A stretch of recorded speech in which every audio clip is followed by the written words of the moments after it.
I'm Brandon, I'm 35, and I live in Portland with my son, Ryan. He just turned 10 last week, and I wish I could say it was a happy day for both of us. I wish I could tell you that we celebrated with laughter, family, and one of those long, noisy tables packed with people who love you. But if I'm being honest, and that's the point of writing this, I can't remember the last time my family showed up for me. Or for Ryan. And his birthday this year? It was the final nail in the coffin. For most of my life, I played the role of the understanding one. You know the type. The one who doesn't cause a fuss.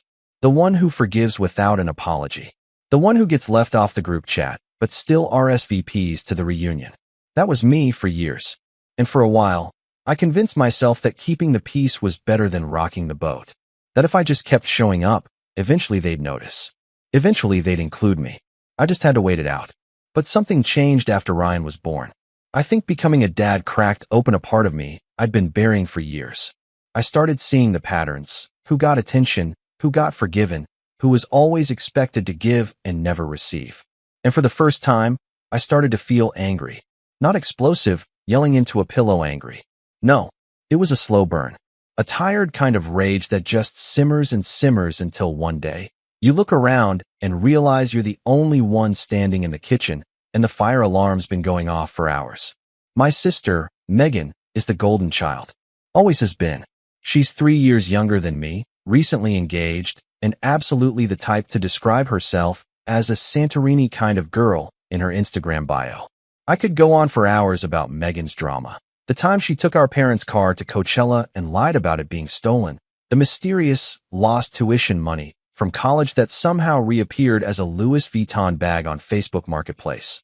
But let's just say, she was the kind of sibling you grow up learning not to compete with, because the game is rigged. She's the type of person who throws tantrums at brunch if her mimosa isn't the right temperature. But my mom? She sees a radiant young woman full of spark and ambition. She sees someone who deserves the world. And me? Well, I'm just the guy who works from home and should really try harder to make time for family events. It's been like this since we were kids. Megan would skip chores, and I'd get blamed for not helping her. She'd lie, and I'd get the lecture. I'd scrape together my allowance to buy my mom something for her birthday, and Megan would wrap up a candle from her closet and still get a kiss on the cheek and a "you know me so well." I thought that dynamic would change when we became adults. Spoiler, it didn't. I used to bring Ryan to family barbecues and get-togethers, but it became so soul-crushing to watch him try to connect with people who barely looked up from their phones. My mom would pinch his cheeks like he was a toddler and then spend the next hour fawning over Megan's dog like it had cured cancer. Megan's fiancé, Travis, once asked Ryan if he still watched cartoons, in the tone someone might use for asking if you still wet the bed. Ryan was 8. I stopped going after that. But even with all of this, I still believed, stupidly, that maybe things would be different for Ryan's 10th birthday. It felt like a milestone. A double-digit age. I'd been planning the party for over a month. Nothing crazy, just a backyard cookout, balloons, some homemade decorations, a rented bounce house. I even hand-painted a Jurassic Park sign because Ryan's obsessed with dinosaurs. He helped me bake cupcakes the night before, sneaking fingerfuls of frosting when he thought I wasn't looking. He was so excited. He kept asking if Grandma was coming, if Aunt Megan would bring her dog, if Travis would play basketball with him. And every time, I smiled and said, "Of course, buddy." They all said they're coming. Because they had. I texted everyone. Sent out a little evite.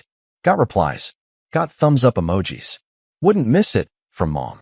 "Sounds fun," from Megan. No one said they couldn't come. No one said they had other plans.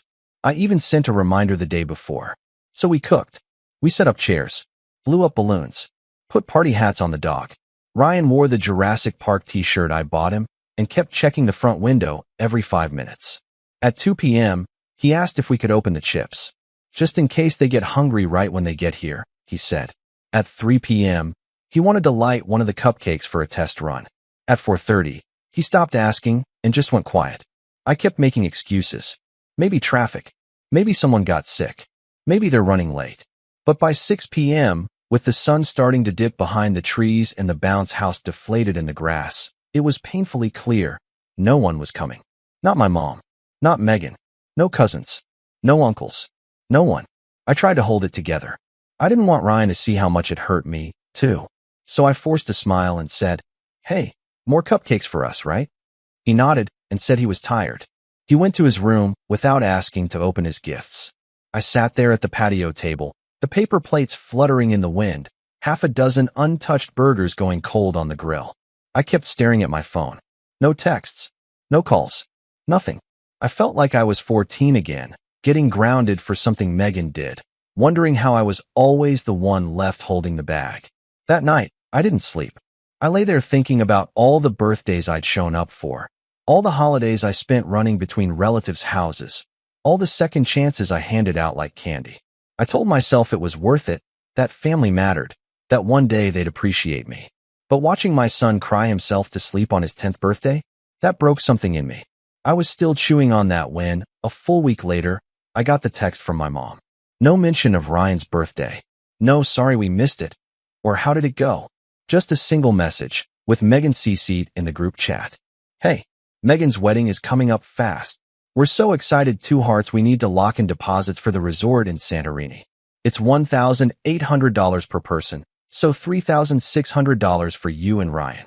Please Venmo me by Friday. No apology. No explanation. No acknowledgement of what they'd missed. Just a bill. I stared at that text for a long time. My hands were shaking, but not with sadness anymore.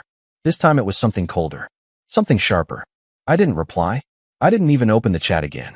But I did open my laptop. And I did look up that resort in Santorini. Turns out, it's a very popular wedding venue. It books up fast. But guess what? There was 1 week available, right before theirs. And that's when the idea hit me. That's when everything started to click. 2 days later, my phone rang. It was my mom. I didn't pick up at first. She left a voicemail. And her voice? Her perfect, unbothered tone was gone.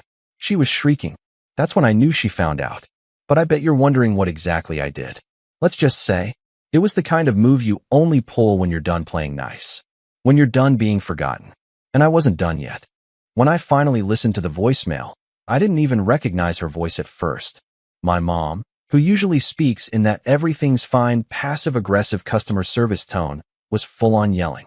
The message started with this long, exasperated sigh, like I had ruined her day, and then came the questions. Except they weren't really questions.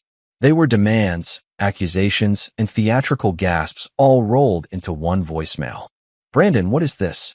I just got off the phone with the resort, and they're saying the week before Megan's wedding is now fully booked? Fully booked? How is that even possible? Why would you do that? Did you even think about how this affects your sister's plans? This is her dream wedding, Brandon. You know that. Everyone's already bought plane tickets. You better fix this. Call me. No greeting. No how's Ryan. Not even a pause to breathe. She sounded like she was 1 more decibel away from calling the FBI. I played it twice. Then I sat there, phone on the table, letting it buzz every few minutes with another incoming message. First from Mom, then Megan, then Travis. Even my Aunt Linda jumped in at one point with a passive-aggressive, not sure what's going on, but family comes first, Brandon. Please remember that. Oh, now family comes first? I didn't reply. Not immediately. I wasn't ready to. Because the truth is, booking that resort wasn't just about petty revenge. It wasn't about ruining Megan's wedding. It was about drawing a line. A clear, bold, unerasable line between the person I had been for 35 years and the person I was finally becoming. Someone who wasn't going to be stepped on. Someone who wasn't going to watch his son be treated like a placeholder in a family photo. Someone who was done. But if you want the full picture, we need to rewind a bit. Because the Santorini trip, that was just the straw that snapped the last thread. The real tension? It had been building for years. Let's go back to Christmas, 2 years ago. Ryan was 8. That was the year he asked Santa for a telescope. He had this whole thing. Wanted to be an astronaut.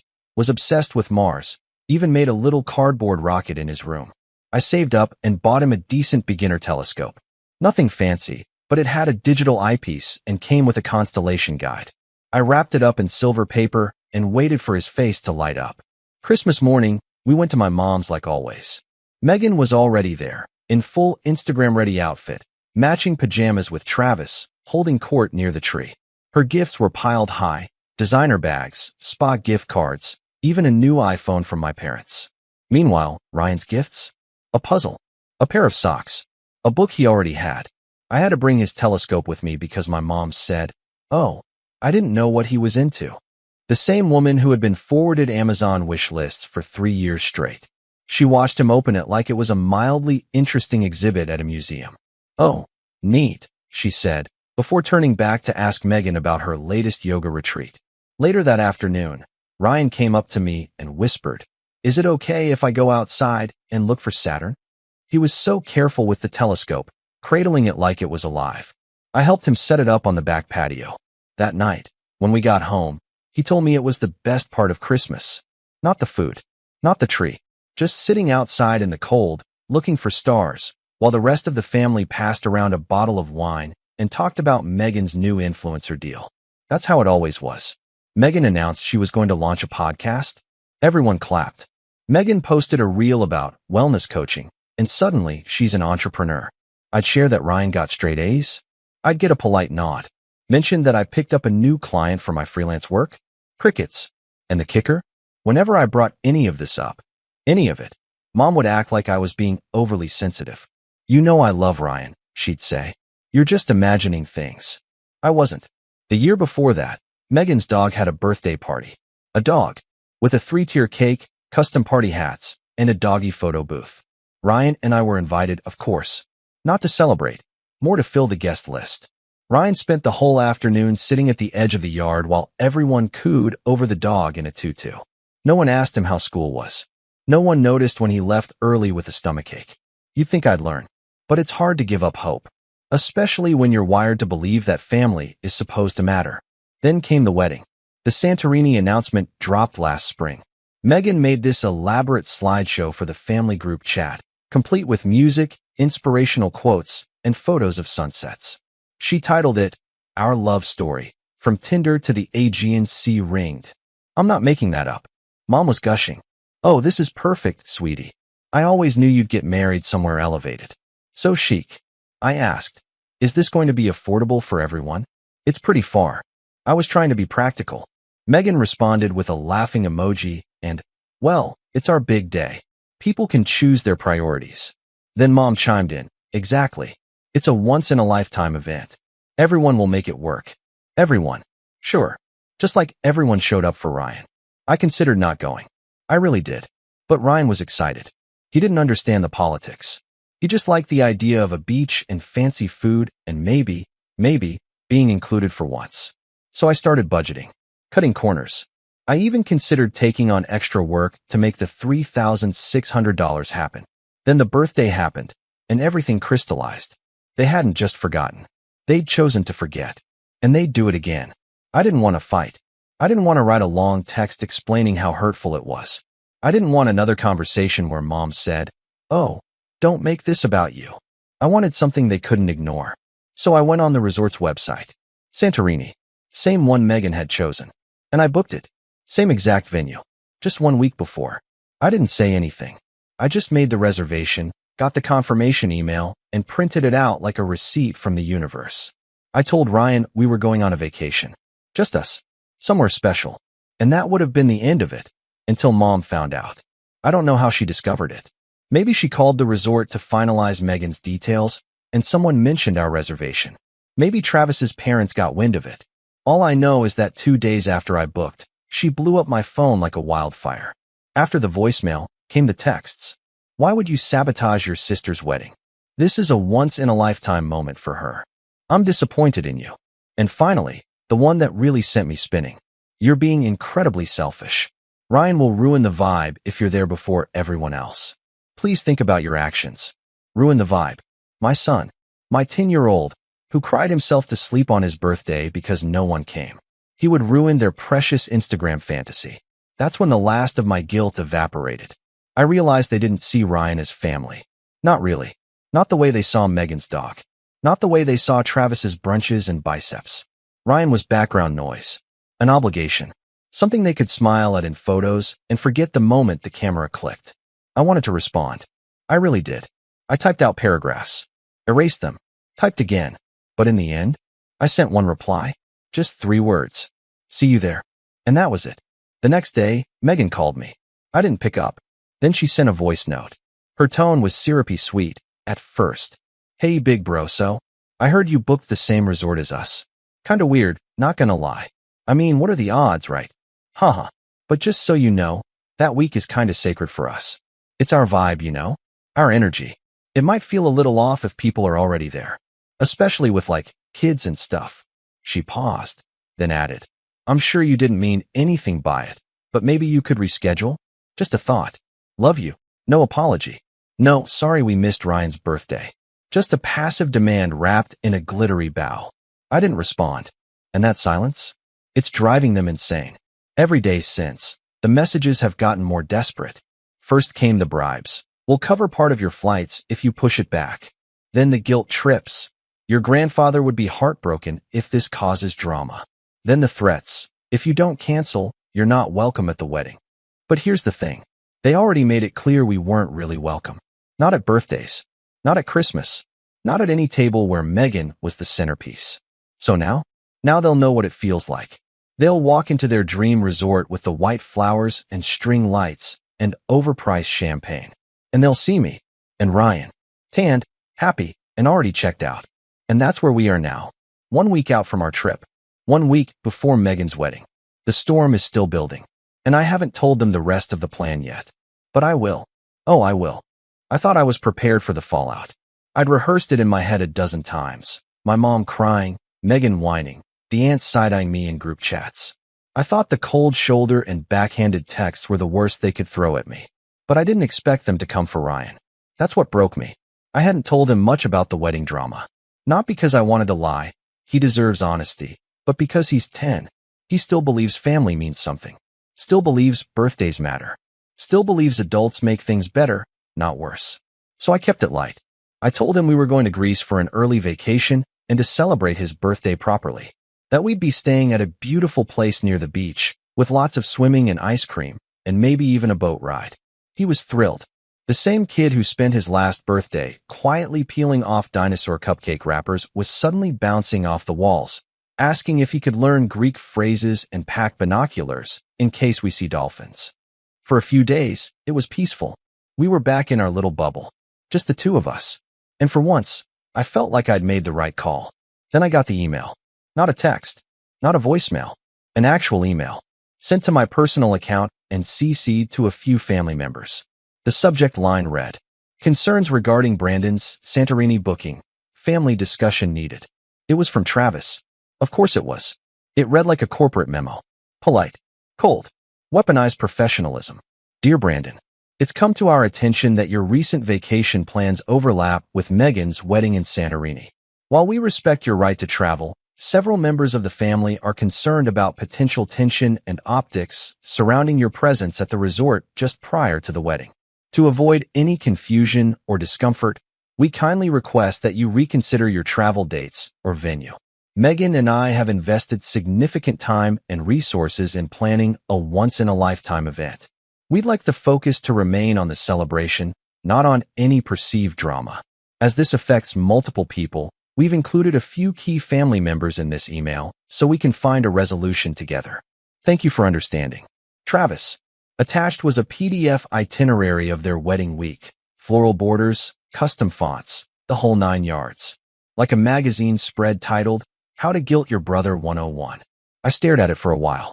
Then I saw the names on the CC line. Mom, Aunt Linda, Uncle Paul, Megan, and Ryan. Yes, they'd CC'd Ryan's email address.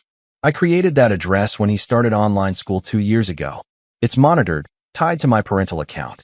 But still, they CC'd a 10-year-old on an email trying to shame his father. I couldn't believe it. At first, I thought maybe it was a mistake. Maybe Travis had copied me and meant to paste someone else's name. Maybe it was a glitch. But then the replies started coming in. Megan responded first. Thanks, babe. I just don't get why Brandon would do this. Like, what message is he trying to send? Also, is Ryan even going to be able to enjoy himself? This isn't Disneyland. It's a wedding venue. Just saying. Then Aunt Linda. This is very disappointing. We've always made room for you, Brandon, even when you chose to isolate yourself. But involving a child in a passive-aggressive act? That's beneath you. Beneath me. As if they hadn't spent the last decade acting like Ryan was invisible. I was shaking. Not out of rage, not yet. It was that surreal, frozen feeling you get when something crosses a line so clearly that your brain just pauses. My heart dropped when I thought about Ryan reading any of it. Fortunately, the parental settings blocked outside emails from unknown senders unless I approved them. The message was still pending in his inbox. But they tried. They tried to shame me through my son. That's when something in me broke. Clean, sharp, final. It was like I'd spent my whole life stretching a rubber band, twisting myself around their wants and moods and opinions, and now it had finally snapped. This wasn't just about Ryan's birthday. This wasn't just about Santorini. This was about years of being overlooked, minimized, erased. And now they were dragging my son into it. The one person I had sworn to protect from exactly this kind of hurt. I didn't reply to the email. Not yet. I needed to sit with it first. I needed to think. So I did the one thing that always clears my head. I went for a walk. It was late. Just past 10 p.m. Ryan was asleep. The streets were quiet, the kind of quiet that makes your footsteps sound like thunder. I walked for nearly an hour, looping around our neighborhood, replaying every insult, every brush off, every moment I'd swallowed to keep the peace. And I remembered something. It was from when I was 12. Megan had borrowed my Game Boy and dropped it in the pool. I'd saved up for it all year. She told our mom I had left it on the diving board. I got grounded for irresponsibility. She got ice cream. And when I cried, Mom told me, "Stop being dramatic. You're older. You need to be more mature." That was the beginning. That was the script I kept following. Be more mature. Be the better person. Be the one who understands. But no one ever asked Megan to grow up. I got home, sat down at my desk, and opened a blank email. I typed, "To be clear, Ryan was not supposed to be CC'd. That alone speaks volumes. Please do not contact my child again. We are keeping our travel plans. You've made it clear, repeatedly, where we stand in this family. Don't worry, I've finally heard you." Then I hit send. The next day, the calls started again. First Mom, then Megan, then a FaceTime request from Aunt Linda. I ignored them all. Then Mom showed up at my house. She didn't even knock at first. Just stood at the door, texting me, "I'm outside," like we were in the middle of a casual coffee run. I opened the door, but didn't invite her in. She looked frazzled. Not her usual put-together self. Hair unbrushed. No lipstick. Wearing the same cardigan I'd seen her wear at Thanksgiving. "I just want to talk," she said, hands up like I was holding a weapon. "I'm listening," I said, blocking the doorway. She sighed dramatically. "Why are you doing this? You're tearing the family apart. Megan is devastated. I'm trying to be patient with you, Brandon, but this is getting out of hand." "Tearing the family apart?" I repeated, blinking. "You mean by taking my son on a vacation?" "You know what I mean," she snapped. "The timing, the place, the message." I stared at her. "What message, Mom? That my son deserves the same kind of joy Megan's dog gets? That maybe he matters too?" Her face tightened. "Don't be ridiculous. This isn't about Ryan. This is about you hijacking your sister's moment." "That did it." "Her moment," I said, stepping out onto the porch. "You missed Ryan's moment. All of you did. Not a single call. Not a single card. And you have the nerve to call me selfish." "You didn't remind us," she said quickly. "You always used to send reminders." "I did," I said. 3 days before. And again the morning of." She looked away. And for a second, I thought she was going to apologize. I really did. But instead, she said, "Well, things have been hectic. You know, Megan's wedding has been taking up all our energy. And Ryan's just a kid. He'll get over it." That was it. That was the betrayal. Not the email. Not the CC. Not the fact that no one showed up. It was hearing my own mother say my son's pain was just background noise. He'll get over it. As if he hadn't already learned to expect nothing from them. I stepped back inside. "Please leave," I said. She opened her mouth, maybe to protest, but the door was already closing. That night, I sat Ryan down and told him the truth.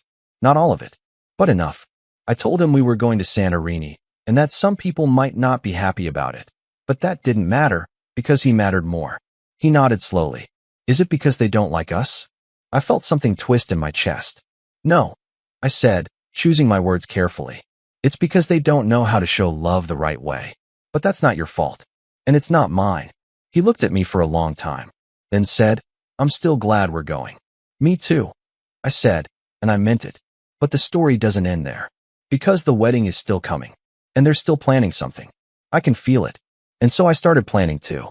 Let's just say, they're not the only ones who know how to make a statement. After that night with Ryan, something inside me shut off. and something else turned on. I wasn't angry anymore. Anger is hot, loud, chaotic. It wants to fight. But what I felt now was cold, quiet, a kind of stillness I hadn't felt in years. The kind of stillness that happens when you realize no amount of effort, no amount of forgiveness, no amount of swallowing your pride will ever fix a broken bridge that only you've been trying to maintain. It's like you're standing there with a hammer and nails, trying to patch things up plank by plank, while the other side of the bridge is being lit on fire by people sipping wine and saying, "Why are you so dramatic?" I didn't reply to anyone after that. I didn't respond to texts, emails, voicemails, or the increasingly absurd group chat updates from my family. I watched the messages pile up from a distance, like observing traffic from the safety of your window. Detached. Numb. But numbness can be dangerous too, because the pain is still there. It just settles deeper, quieter. And for the first time since all this started, I felt alone. Not physically. Ryan was still with me, of course, and we were closer than ever in some ways. But emotionally, I felt like I had stepped off a cliff and was still waiting to hit the ground. Because here's the truth people don't talk about when it comes to family betrayal. It doesn't feel like being stabbed. It feels like being forgotten. And that cuts deeper than anything. I started having trouble sleeping. My mind would race at night, replaying every moment of disrespect like a highlight reel of humiliation. I'd wake up at 2 a.m., heart pounding, thinking about Ryan's face as he looked out the window on his birthday. That blank, confused expression, like he was trying to do the math, like maybe he had done something wrong. I couldn't shake it. I'd go into the kitchen, pour a glass of water, stare out into the dark. I didn't cry. Not once. But I wanted to. And maybe that was worse. One night, I opened a photo album. An actual one, not on my phone. One of the last physical things I had from my dad. He passed away when I was 20. Cancer. Quick, brutal. He was the only one in the family who saw Megan for who she really was. He used to call her Hurricane in a tiara. He said it with affection, but also with warning. He'd pull me aside sometimes and say, "You're the anchor, Brandon. You hold things down. Just don't let them drown you." I didn't understand what he meant back then. Now I do. I flipped through the album, birthdays, school plays, one vacation to Yosemite where I was about 9, standing next to a campfire with marshmallow goo on my chin. My mom had written a note under the photo, "Brandon's first fire." So proud of him. I stared at that line for a long time. So proud of him. When did that stop? At what point did I go from someone she was proud of to someone she tolerated? I closed the album and went back to bed. The next morning, I dropped Ryan off at school and sat in the car for 15 minutes in the parking lot, just staring at the steering wheel. I kept thinking I'd cry, or scream, or feel something. But instead, I pulled out my phone and opened notes. And I started planning. Not revenge. Not yet. Just peace. An exit plan. Because I realized I didn't need to win. I didn't need to prove anything to them. What I needed, what I had always needed, was to stop playing a game where the rules changed depending on who was winning. So I started by deleting the group chat. Not muting. Deleting. It felt ceremonial. Then I blocked Travis, and Aunt Linda, and Uncle Paul, one by one, like trimming dead branches off a tree. My mom and Megan, I left them unblocked. Not because I wanted to talk to them, but because I wanted them to see what it looked like when I stopped answering. That same day, I got a call from Megan's wedding planner. Yep, her planner. A chipper-sounding woman named Claire who said, "Hi, Brandon. I'm so sorry to bother you, but we're finalizing the guest layout for Megan and Travis's big day, and we just wanted to confirm. Are you still attending the ceremony?" It took me a second to process. She kept going. "I know there's been some confusion, but we'd love to have a final count, and Megan mentioned you might still be coming.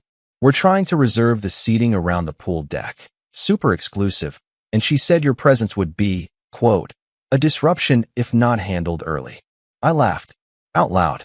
Not because it was funny, but because of the sheer audacity. She waited, awkwardly. "I won't be attending the wedding," I said flatly. "And if you speak to Megan, let her know I said thanks for the birthday card she never sent." The planner went silent. Then quietly said, "Of course. I'll mark you as declined." I hung up. Later that night, Ryan and I made lasagna together. He wore an apron 2 sizes too big, humming to himself while carefully placing noodle sheets. I tried not to stare, but there was something healing about watching him concentrate so hard on something so small. "Are we still going to Greece?" he asked casually. I nodded. "Yep. We leave in 2 weeks." Cool, he said. I want to try octopus. Just once. I laughed. Deal. But if you hate it, we're getting pizza immediately after. He grinned. Even if I like it, I still want pizza after. And just like that, the weight on my chest loosened. He was okay. He was still okay. I wasn't. Not yet. But I would be. A few days later, Megan tried a new tactic. She posted a story on Instagram. A countdown to our Santorini fairy tale type thing. But this time, it wasn't her usual soft filters and bridal poses. This time, the caption read, "Can't believe some people are trying to ruin this for us. Not everyone's invited to the fairy tale. Victory hand ring hashtag Sister Sarah Wild hashtag family drama." And the background? A screenshot of a group text, with my name cropped out, but the timestamps visible. Anyone with half a brain could figure it out. I didn't respond. I didn't comment. But I took a screenshot and saved it, because part of me had started planning something after all. Not revenge for the sake of pettiness, but something Ryan would one day understand. Something that would show him, without question, that silence doesn't mean surrender. That kindness isn't weakness. And that walking away doesn't mean you lost. It just means you finally know what you're worth. I booked our airport shuttle. I confirmed the passport appointments. I triple-checked the hotel details. And quietly, without saying a word to anyone else in the family, I submitted a photo of me and Ryan for the same resort's welcome board. They had this digital screen in the lobby. Apparently, guests could submit a picture for a welcome, family name, banner upon arrival. I sent one of Ryan holding up his telescope on our balcony last summer. He looked proud, confident, joyful, exactly how I wanted him to feel walking into that resort. Even if it meant Megan would see it on the board a week later and choke on her overpriced rose. Let her. Because I wasn't trying to ruin anything. I was trying to protect something. And that meant, for the first time in my life, choosing myself. Choosing Ryan. Choosing peace over performance. Letting the world burn behind me if it meant my son could finally feel like he was enough. But the story doesn't end here. Because just when I thought they couldn't sink lower, they did something I never expected. And that's when I knew. This wasn't over. Not yet. The change didn't come all at once. It was subtle at first. A shift in posture. A clearer mind. Deeper sleep. I stopped waking up with a clenched jaw. I stopped checking my phone with dread. I stopped rehearsing fake conversations in my head. Conversations where I explained myself, defended my choices, begged to be understood. I no longer needed them to understand. That was the beginning of my rise. It wasn't dramatic. There was no inspirational music swelling in the background. Just a quiet, steady realignment of who I was and who I wanted to be. Not for them, but for me. For Ryan. For the life we could build that didn't rely on approval from people who only ever saw us as background noise. I started pouring that energy into our lives. Into the things I could control. My freelance work had been steady for a while, but I'd always played it safe. Taking on lower-paying clients, undervaluing my time, over-delivering for people who treated me like a vending machine. Not anymore. I raised my rates.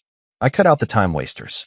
I put together a small portfolio and started reaching out to bigger clients. Within 2 weeks, I had 3 new contracts. 2 of them were long-term retainers. I didn't even celebrate at first. I just stared at the numbers on the screen, thinking, is this what it feels like to stop apologizing for your own worth? Turns out it is. With the extra income, I started putting things aside for Ryan. Finally opened that $529 college savings account I'd been putting off. I bought us both new luggage for the trip.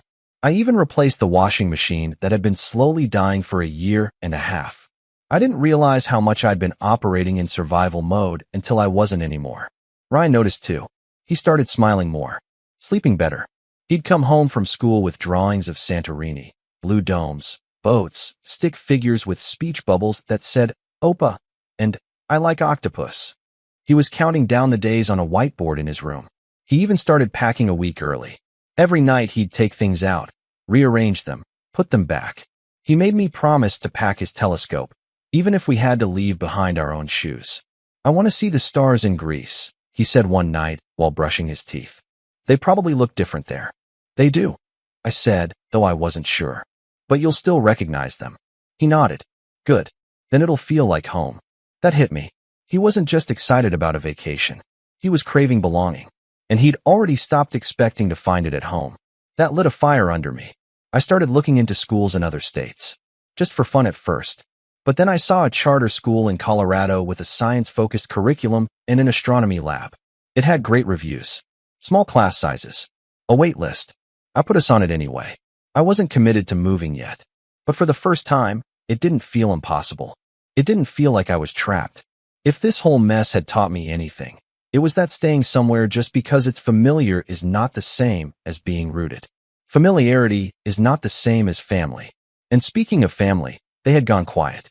Or so I thought. No texts, no emails, not even subtweets or snarky Instagram captions. For nearly a week, it was radio silence from their end. It should have felt like peace, but it didn't. It felt like the calm before something else. Still, I didn't waste time worrying, because we were finally in the window of our trip. The morning of our flight, Ryan woke up before the sun. He was already dressed, backwards t-shirt, mismatched socks, hair wild, but he looked so excited I didn't even correct him. We loaded our bags, made it to the airport in plenty of time, and breezed through security. And when we boarded the plane, Ryan gripped my hand and whispered, "This is going to be the best thing we've ever done." And I believed him. The flight was long, 2 connections, but Ryan never once complained. He watched movies, took pictures out the window, and kept asking questions about the Aegean Sea like I was some kind of expert. We landed in Santorini just before sunset. It was everything you imagine and more. The air smelled like salt and stone. The buildings glowed orange and pink in the setting sun. There was this stillness in the sky that I hadn't felt in years. A silence that didn't feel empty, but full. We got to the resort, and the concierge greeted us with fresh lemonade and cold towels. I handed over my ID and reservation confirmation. The man behind the desk smiled wide. "Ah, Mr. Brandon. And this must be young Mr. Ryan. We've been expecting you. You're the family who requested the telescope suite, yes?" Ryan lit up. "I called ahead weeks ago, asked if there was a way to set up a telescope on the balcony. They'd not only said yes, they'd offered to upgrade us to the Sunset View Deluxe. Our room was incredible. Private balcony, infinity pool, a view that made your heart feel too big for your chest. But the best part? When we walked through the lobby, there it was. The welcome board. Welcome, Ryan and Brandon. And next to it, our photo. Ryan holding his telescope, eyes bright, smile wide. I watched him stop, stare at it, and whisper, "That's me." He didn't say anything else. But he didn't need to. Because in that moment, for the first time, I knew. He felt seen. We spent the next few days living like kings. Breakfasts on the balcony, boat rides, stargazing, gelato at midnight. We even met a family from Spain with a boy around Ryan's age. They built sandcastles together while the parents and I chatted over espresso. No drama, no guilt, no eggshells, just living. And then, on the 3rd night, it happened. We were walking back from dinner when I saw them. Megan and Travis, standing at the front desk, arguing. They hadn't seen us yet, but I saw them. Travis was red-faced. Megan had her phone out, voice rising. I couldn't hear everything, but I heard enough.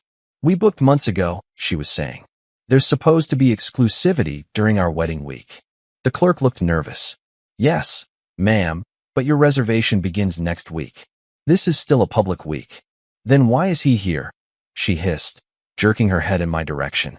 That's when she saw me. And the look on her face? Priceless. Shock. Rage. Confusion. Like the universe had broken its promise and let someone less important into the VIP section.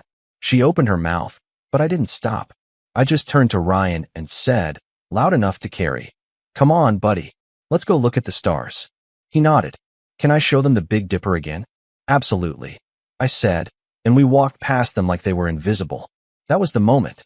That was the shift. Not because I wanted to rub it in, but because I didn't feel anything. No need to explain. No need to defend. No need to shrink. I was just done. And they knew it. But the real power? It came later. Because after that run-in, something happened I never saw coming. Someone else in the family reached out. Someone I didn't expect. And what they told me changed everything. We had 4 days left in Santorini. For peaceful, sun-soaked, gelato-drenched days where nothing could touch us. Ryan spent his mornings sketching sailboats from the balcony, and his evenings asking hotel staff if the stars looked different from the rooftop. We were untouchable, floating above the drama, above the noise. At least, we thought we were. But on the 4th morning, while Ryan was at the resort's kids' clay workshop, I got a message. Not from my mom. Not from Megan. From my cousin James.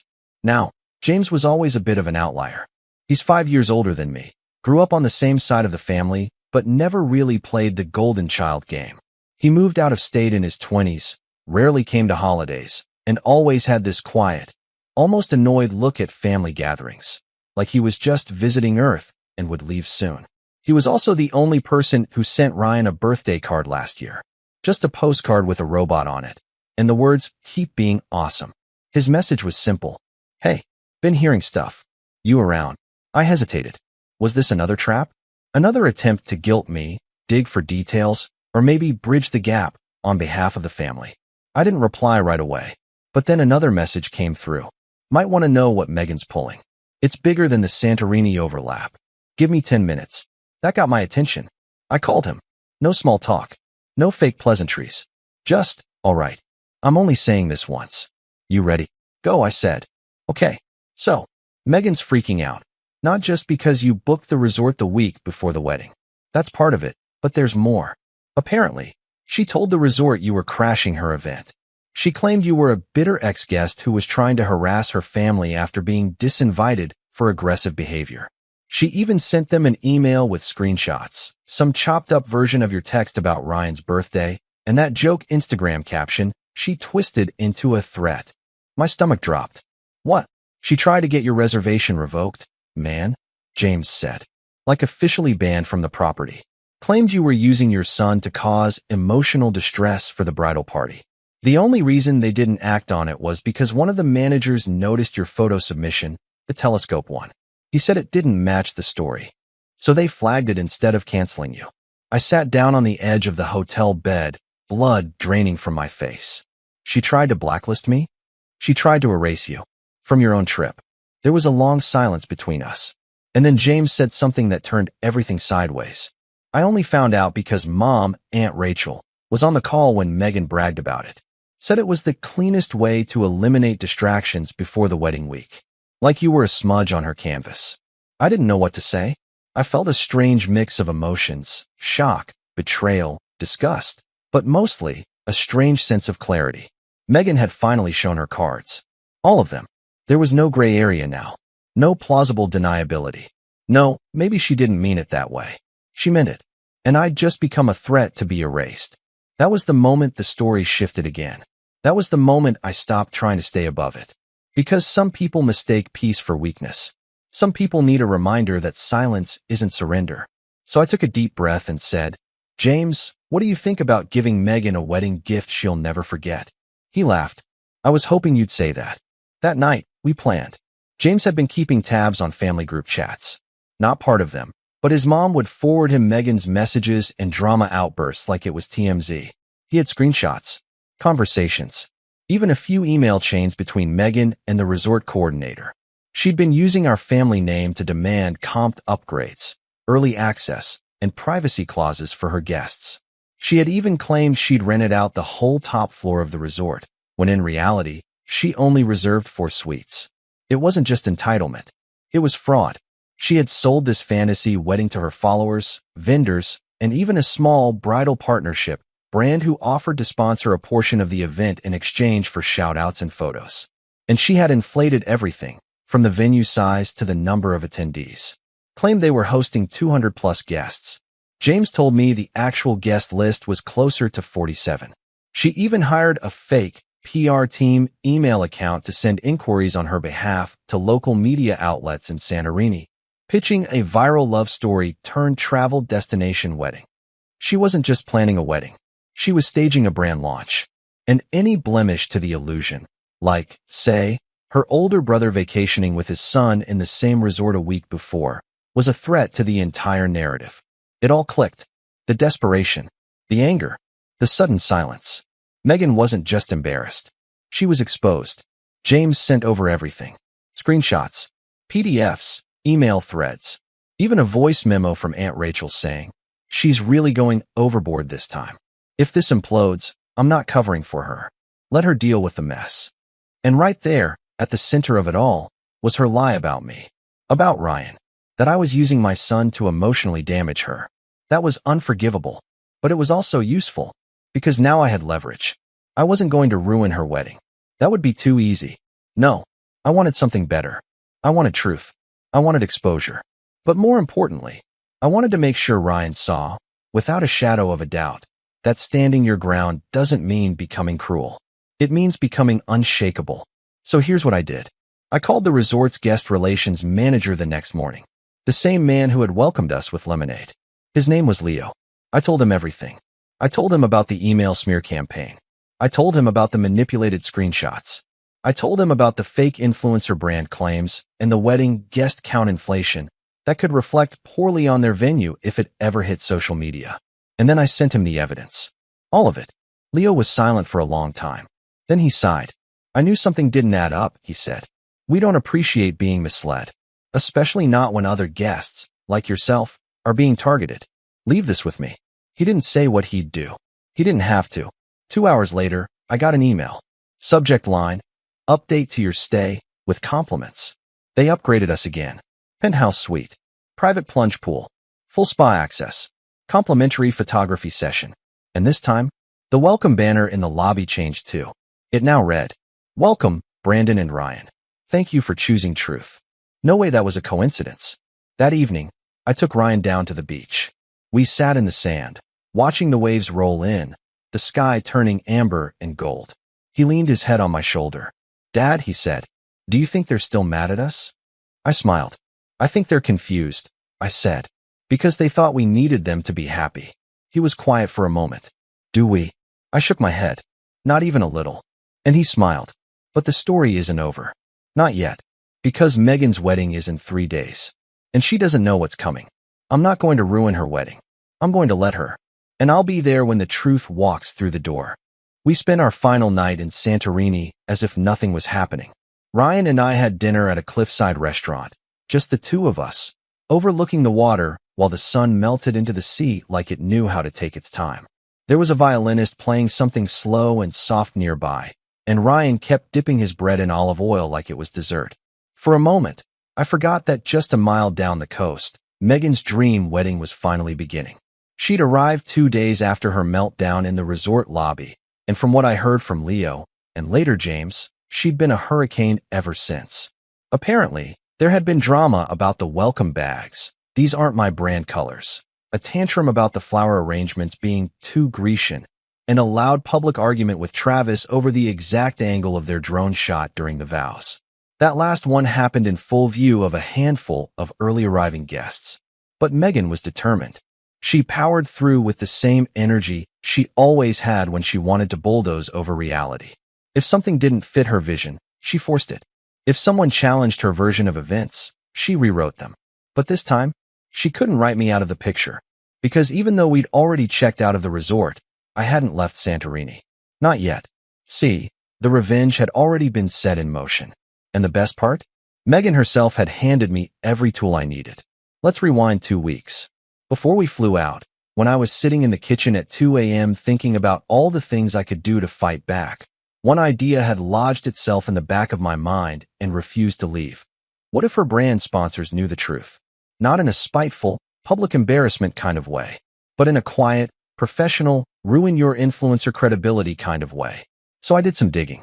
I found the wedding partnership Megan had secured, a mid-tier luxury brand that focused on destination bridal collaborations. They'd featured her once on their Instagram story.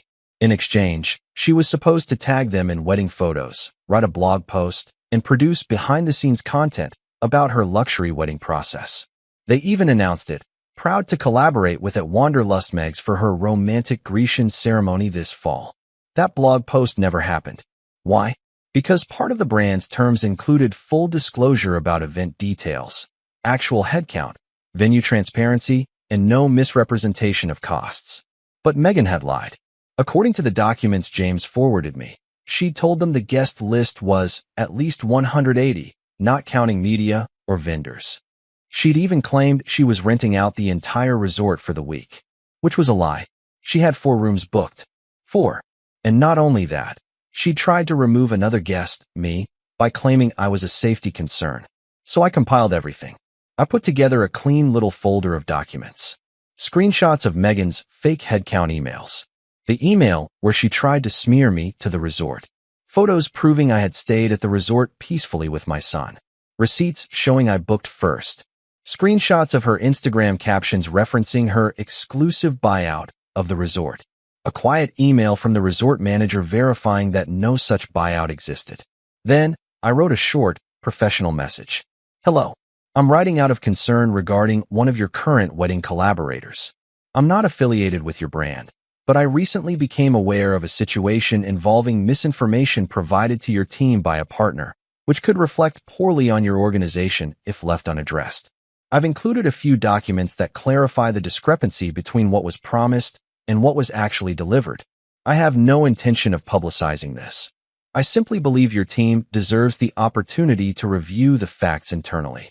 Thank you for your time. Brandon Wells. No emotion. No backstory. No bitterness. Just the truth. I sent it anonymously. Then I waited. Back in Santorini, the morning of the wedding finally arrived. Ryan and I had checked out of the resort the day before, but we moved to a small guest house just 5 minutes away. Still oceanside. Still beautiful. Just quieter. Around noon, James texted me. They're losing it. That brand pulled their IG announcement. Megan's crying. Travis is yelling at his mom. You should see this. I didn't respond. Not yet. Because I had one last thing to do. I walked down to the cafe next to the resort, the one open to public guests, and sat at a small table in full view of the garden where Megan's ceremony was supposed to happen in 2 hours. And then I pulled out my laptop and logged into a private Instagram account, one I hadn't used in months, one Megan didn't know about. And I clicked post. A single photo. Not revenge porn, not a call-out. Just a picture of the resort's welcome board from the week before, with me and Ryan's names glowing across it, his telescope in hand, and the words. Turns out the stars look the same in Santorini, but not everyone sees them. I didn't tag her, didn't name names, but I knew the people who followed her brand account would see it, because James still followed Megan's business account, and more importantly, so did several of her sponsors. The post got picked up quickly. A few bridal content accounts started commenting things like, wait, isn't this the resort she said she rented exclusively? And this looks like it was from last week. And then, about 30 minutes later, someone reposted it with a side-by-side of Megan's original exclusive buyout post and a screenshot of my welcome board. The caption just said, can't rent the truth. And just like that, the illusion started to crumble. James texted again. Someone at the resort just told Travis the whole wedding might get kicked off the property. Apparently, the brand flagged the event as misrepresented. They pulled out. Publicly. Megan's in full meltdown mode. He followed it up with a photo. Megan, standing at the resort garden entrance, mascara streaking down her face, holding a phone in one hand and a floral bouquet in the other, while 2 men in black polo shirts stood behind her, resort staff. The caption? Not every fairy tale has a happy ending. And still, I said nothing. Still, I posted nothing more. Still, I walked back to the guest house with Ryan, stopped for gelato, and told him we'd visit the volcano tomorrow. Because revenge isn't about shouting. It's about silence. It's about taking back your voice without ever raising it. It's about letting someone bury themselves in the very hole they dug for you. And when I tucked Ryan in that night, after he fell asleep humming some song he made up while brushing his teeth, I stood by the window and watched the fireworks from Megan's reception go off in the distance. Yes, they still had the reception. Yes, people still showed up. But the brand pulled their sponsorship.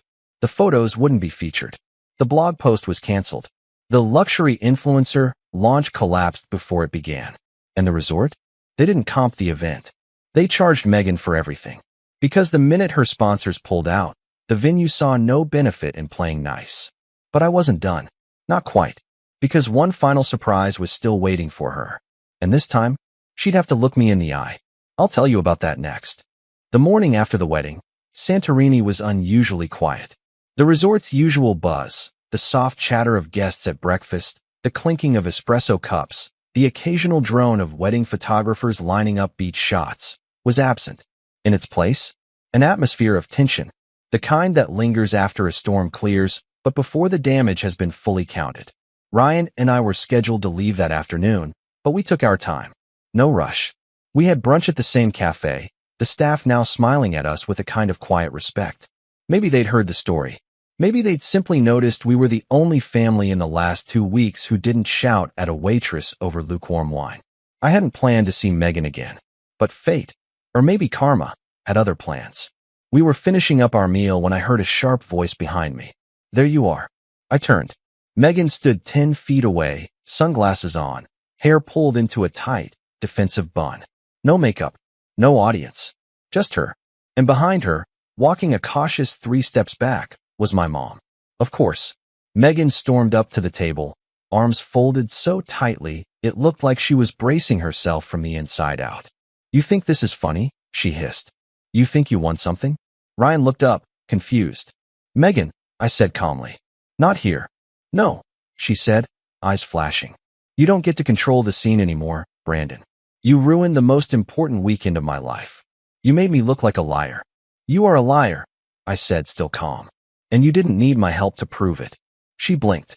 You undermined my entire event. Do you know what it cost me when that brand pulled out? Do you know how many contracts were tied to this weekend? I was supposed to get a spread in Mediterranean Bridal. Do you have any idea what kind of traffic I don't care about your traffic, I said. And you should be careful throwing words like undermine around. You try to have me banned from the resort, Megan, with a fake harassment complaint. She opened her mouth, closed it. My mom stepped in, voice low. Brandon, maybe we should talk in private. No, I said. We're done talking in private. That's how this cycle keeps repeating. I turned to Megan. You didn't just go after me. You used your wedding, your own wedding, as a tool to erase us. You told a luxury brand I was endangering you. You tried to convince a resort manager to cancel my stay. You used your influence to lie about guest counts, about exclusivity, about everything. She dropped her sunglasses. You humiliated me, she whispered. You made me look small. I leaned in, voice low. No, Megan, you did that all by yourself. I just stopped covering for you. Ryan shifted in his seat. I gently put my hand on his shoulder and smiled. You okay, bud? He nodded. Is this the part where they pretend it's your fault again? I let out a laugh. I couldn't help it. Megan looked like she'd been slapped. You're pathetic, she snapped. You think any of this matters? People forget. I'll rebuild. You'll always be a bitter, lonely single dad. I stood up slowly, placing my napkin down. And you'll always be someone who thinks weddings are platforms, not promises. Mom stepped forward, voice trembling. Brandon, please. This has gotten so out of hand. I turned to her. No, you let it get out of hand. You stood there while she tried to cut your grandson out of the family. You told me he'd get over being ignored, that I was being dramatic. But when Megan lies about renting out an entire Greek resort, you call it ambition. She looked away. You never protected me, I said. But I'll be damned if I let you do the same to Ryan. I pulled my wallet from my pocket and handed Megan something. It was the original printout of the welcome banner from our suite. The one with Ryan and me. The one the resort framed for us as a souvenir. She looked at it. And for the first time in her life, Megan didn't have anything to say. I picked up my bag. Come on, Ree. Time to go. He hopped off his chair, still holding his juice. Do we still have time to visit the volcano before the flight? Definitely, I said. As we walked away, I could feel their eyes on my back. Not angry, not even stunned, just silent. And that silence? That was the real win. Because in the end, I didn't destroy her wedding. I didn't scream. I didn't beg. I didn't lose my mind. I just existed, in the space she tried to erase me from. And when she realized she couldn't remove us from the narrative collapsed. Later that night, I got one final message. From Travis. A short, blunt text. We're postponing the honeymoon. I didn't reply. I didn't need to. Because the truth? This wasn't about ruining a wedding. This was about reclaiming our place. And when I tucked Ryan into bed that night, in our quiet little home thousands of miles away, he looked up at me and said, Do you think they'll ever say sorry? I paused, then said, Maybe, but we don't need them to. And he smiled. Not a sad smile. A real one. Because he finally knew the truth I'd been trying to teach him from the beginning. That being forgotten is not the same as being forgettable. We were never the problem. We were just the reminder. That no matter how perfect the photo, you can't filter out the people you chose to leave behind. Ah, but I should switch to PC. I played hockey before. Ooh, like ice hockey? Ice hockey is cool. Ice hockey is cool. I wish I knew how.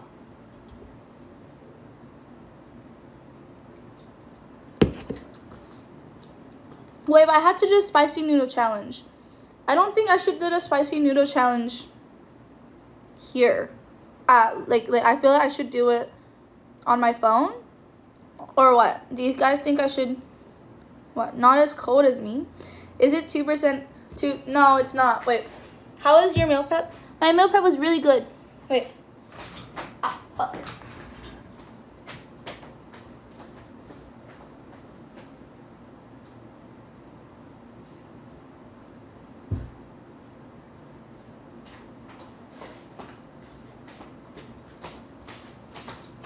I did a poll on Discord, and everyone